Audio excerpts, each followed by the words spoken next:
Kung sinabi sa iyo na habang tumatanda ka, nagiging mas marupok ang mga buto mo, niloko ka nila. Dahil ang totoong sumisira sa mga buto mo ay isang bagay na malamang ginagawa mo araw-araw nang hindi mo alam. Habang lumilipas ang mga taon, karamihan sa mga tao ay pinipiling bawasan ang kanilang pisikal na aktibidad. Sinabi ng doktor sa akin na huwag akong magpagod at ang kakulangan ng matinding aktibidad na yan ang nagpapahina sa mga buto mo. Isipin mo na lang, kung ilalagay mo ang braso mo sa isang cast ng mahigit 3 buwan, pag tinanggal mo yon, mawawala na ang mga kalamnan mo. Ganon din sa buto.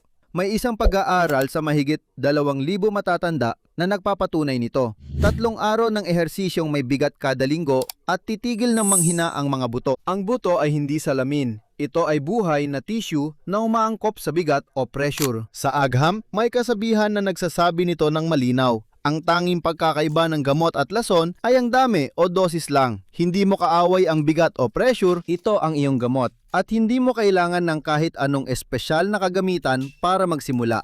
Sapat na ang ilang bote o galon ng tubig at lagyan mo lang ng sipag. Madaling sabihin lahat ng ito, pero kapag sinimulan mo nang gawin, maraming tanong ang lilitaw. Tama ba?